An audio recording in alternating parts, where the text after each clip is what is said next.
नमस्कार, ये आकाशवाणी है। अभी आप सानू शर्मा से समाचार सुनेंगे।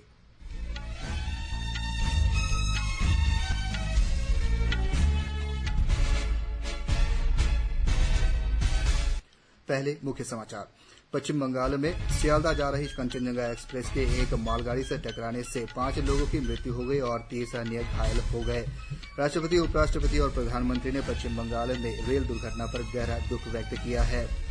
बाढ़ प्रभावित सिक्किम के मंगम जिले के चुंगथांग में फंसे पर्यटकों को निकालने का काम आज फिर शुरू हो गया। केंद्रीय गृह और सहकारिता मंत्री अमित शाह मणिपुर में सुरक्षा स्थिति की समीक्षा के लिए आज नई दिल्ली में एक उच्च स्तरीय बैठक की अध्यक्षता करेंगे। भारत और अमेरिका के बीच महत्वपूर्ण और उभरती प्रौद्योगिकी पहल पर दूसरा वार्षिक बैठक आज नई दिल्ली में शुरू होगी। अब समाचार विस्तार से।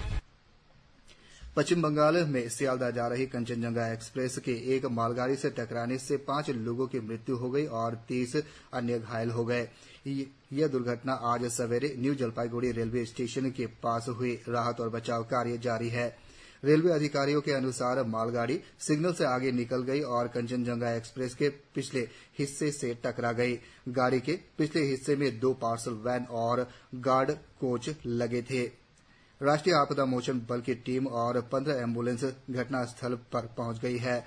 पूछताछ के लिए रेलवे ने विभिन्न स्थानों पर हेल्पलाइन डेस्क बनाई है।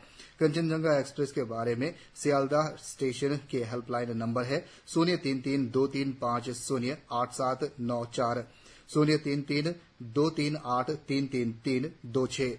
पूर्वोत्तर रेलवे के अलवावाड़ी रोड का आपात सेवा नंबर है 8170034235। किशनगंज का नंबर है 7542028020 और 06456226795। डलखोला का नंबर है 8170034228।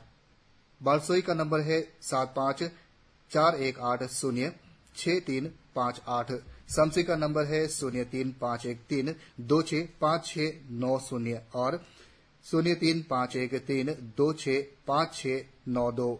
पश्चिम बंगाल के दार्जिलिंग में रेल दुर्घटना पर राष्ट्रपति द्रौपदी मुर्मू, उपराष्ट्रपति जगदीप धनखड़ और प्रधानमंत्री नरेंद्र मोदी ने दुख व्यक्त किया है। राष्ट्रपति ने सोशल मीडिया पोस्ट में कहा कि दार्जिलिंग में रेल दुर्घटना के कारण लोगों की मृत्यु दुखद है।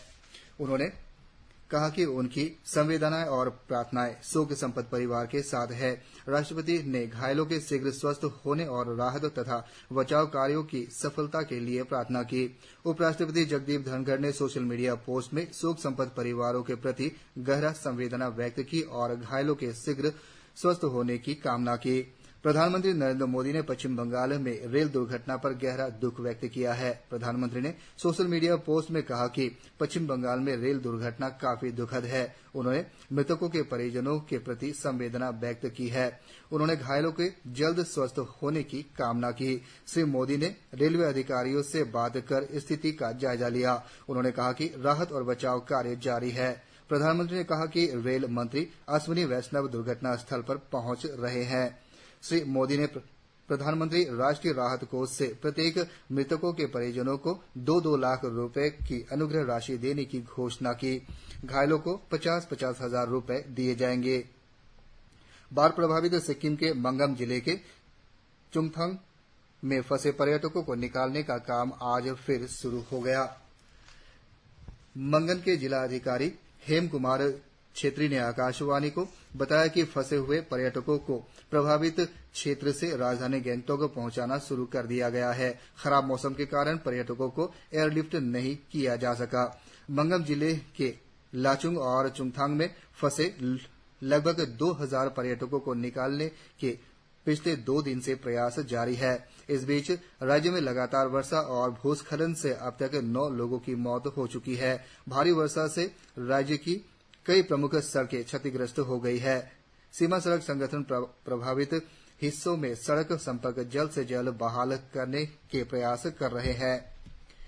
केंद्रीय गृह और सहकारिता मंत्री अमित शाह मणिपुर में सुरक्षा स्थिति की समीक्षा के लिए आज शाम नई दिल्ली में एक उच्च स्तरीय बैठक की अध्यक्षता करेंगे। इस बैठक में केंद्र, राज्य सरकार, सेना और अन्य सुरक्षा बलों के वरिष्ठ अधिकारी भाग लेंगे। भारत और अमेरिका के बीच महत्वपूर्ण और उभरती प्रौद्योगिकी पहल पर दूसरा वार्षिक बैठक आज नई दिल्ली में शुरू होगी। 2 दिन की बैठक में राष्ट्रीय सुरक्षा सलाहकार अजित डोभाल और अमेरिका के राष्ट्रीय सुरक्षा सलाहकार जेब सुलिवन दोनों देशों के रणनीतिक संबंधों की समीक्षा करेंगे। सूत्रों ने बताया कि प्रमुख रूप से पिछले वर्ष 31 जनवरी को वाशिंगटन में हुई बैठक के दौरान विचार विमर्श के दायरे में आई सभी परियोजनाओं की व्यापक समीक्षा की जाएगी। इसमें तेजस मार्क II लड़ाकू विमान के लिए जेट इंजन से संबंधित प्रौद्योगिकी का हस्तांतरण भी शामिल है। श्री डोभाल और श्री सुलिवन द्विपक्षीय रक्षा औद्योगिक सहयोग की नई रूपरेखा पर भी विचार विमर्श करेंगे। इसका उद्देश्य जेट इंजन और अन्य महत्वपूर्ण प्रणालियों के संयुक्त विकास को बढ़ावा देना है। भारत के साथ समायोजी सेमीकंडक्टर आपूर्ति श्रृंखला बनाने के संयुक्त उपायों पर भी विचार होने की संभावना है। इसके अलावा अंतरिक्ष सहयोग, क्वांटम कंप्यूटिंग और आधुनिक दूरसंचार पर भी चर्चा होगी। श्री सुलिवन उप विदेश मंत्री कार्ट कैपुएल और वरिष्ठ अधिकारियों के साथ प्रधानमंत्री नरेंद्र मोदी और विदेश मंत्री सुब्रमण्यम जयशंकर से भी मिलेंगे। राष्ट्रपति द्रौपदी मुर्मू, उपराष्ट्रपति जगदीप धनखड़ और प्रधानमंत्री नरेंद्र मोदी ने ईद के पवित्र मौके पर देशवासियों को शुभकामनाएं दी हैं।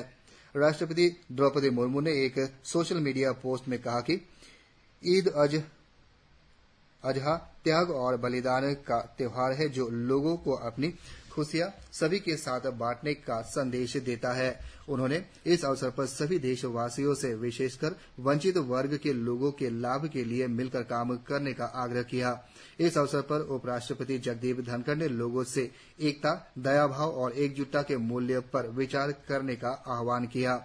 प्रधानमंत्री नरेंद्र मोदी ने कहा कि ईद उल अजहा का यह अवसर समाज में सद्भाव और एकजुटता के बंधन को और मजबूत करेगा। साथ ही उन्होंने सभी के सुख और स्वस्थ रहने की कामना की। झारखंड के पश्चिमी सिंहभूम जिले में सुरक्षा बलों के साथ मुठभेड़ में 4 माओवादियों में से एक जोनल कमांडर मारा गया है।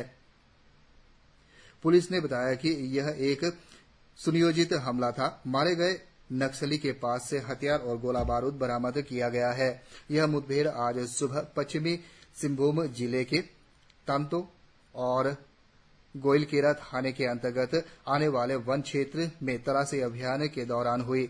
झारखंड के पुलिस महानिरीक्षक ओमल बी होमकर ने बताया कि 2 माओवादियों को गिरफ्तार किया गया है और अन्य माओवादियों को पकड़ने के लिए वन क्षेत्र में तलाशी अभियान जारी है। विदेशी निवेशकों ने 11,730 करोड़ रुपए के निवेश के साथ भारतीय शेयर बाजार में शानदार वापसी की है। विदेशी निवेशक पिछले कुछ महीने में भारतीय बाजारों में हिस्सेदारी बेच रहे हैं, लेकिन पिछले सप्ताह इस रुझान में बदलाव आया है। विदेशी संस्थागत निवेशकों ने मई में 40,000 करोड़ रुपए से अधिक की हिस्सेदारी बेची, जो वर्ष 2024 के किसी भी महीने में अब तक का सबसे बड़ा आंकड़ा है। विदेशी निवेशकों का 14 जून तक हिस्सेदारी 3,64,000 करोड़ रुपए था। विदेशी निवेशकों ने जून 3 से 7 जून के बीच 14,794 करोड़ रुपए की हिस्सेदारी बेची थी। विदेशी निवेशकों ने 14 जून तक बाजार में 5,700 करोड़ रुपए का निवेश किया है। पिछले सप्ताह मुंबई शेयर बाजार का संवेदी सूचकांक रिकॉर्ड 77,145 और निफ्टी 23,490 पर पहुंच गया। ये बाजार के लिए मजबूत संकेत है। मौसम विभाग ने पंजाब, हरियाणा, उत्तर प्रदेश, बिहार, पश्चिम बंगाल और असम में आज भीषण गर्मी और लू का रेड अलर्ट जारी किया है। उत्तर प्रदेश, पंजाब, बिहार, झारखंड, उत्तराखंड, मध्य प्रदेश, छत्तीसगढ़ और पश्चिम बंगाल के साथ विभिन्न हिस्सों तथा हरियाणा, चंडीगढ़, दिल्ली, जम्मू, हिमाचल प्रदेश और राजस्थान में कल तक भीषण गर्मी जारी रहेगी। इस बीच पश्चिम बंगाल के उप हिमालयी क्षेत्र, सिक्किम, असम, मेघालय, अरुणाचल प्रदेश, नागालैंड, मणिपुर, मिजोरम और त्रिपुरा में अगले 4 दिन के दौरान तेज वर्षा का अनुमान व्यक्त किया गया है। इसी के साथ यह समाचार बुलेटिन समाप्त हुआ। नमस्कार।